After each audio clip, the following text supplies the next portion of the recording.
Sinabona ababyeyi bandutira banjye kuko ndabakunda, nawe kunda abawe kuko ntabandi babasimbura. Ndibuka kuva kera nkiri muto ukuntu bandeze, ndashimishwa nuko kugeza n'ubu tukiri kumwe. Fata umwanya wicare utekereze ku babyeyi bawe, urasanga ntacyo wabashinja. Nabere mu maso yawe, Imana ibahe umugisha. Ababyeyi b'urukundo nibahabwe impundu, bakomeza kuturera tukiri bato, tukageza tukuze tukaba bakuru, bitewe n'urukundo badukunda. Natwe nitubakunda bizadufasha. Sinabona ababyeyi bandutira banjye kuko ndabakunda, nawe kunda abawe kuko ntabandi babasimbura.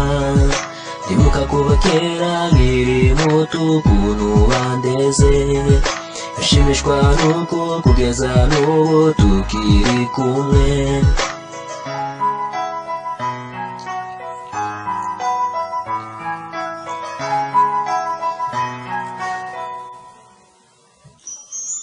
Sinabona ababyeyi bandutira banjye kuko ndabakunda, nawe kunda abawe kuko ntabandi babasimbura.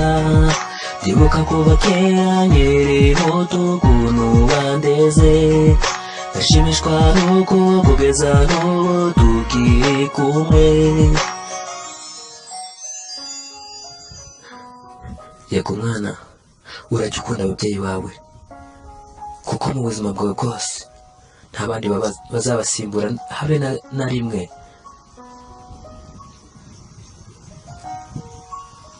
Yo, sinabona ababyeyi bandutira banjye kuko ndabakunda, nawe kunda abawe kuko ntabandi babasimbura. Ndibuka kuva kera nkiri muto ukuntu bandeze, ndashimishwa nuko kugeza n'ubu tukiri kumwe. Sinabona ababyeyi bandutira banjye kuko ndabakunda, nawe kunda abawe kuko ntabandi babasimbura. Ndibuka kuva kera nkiri muto ukuntu bandeze, ndashimishwa nuko kugeza n'ubu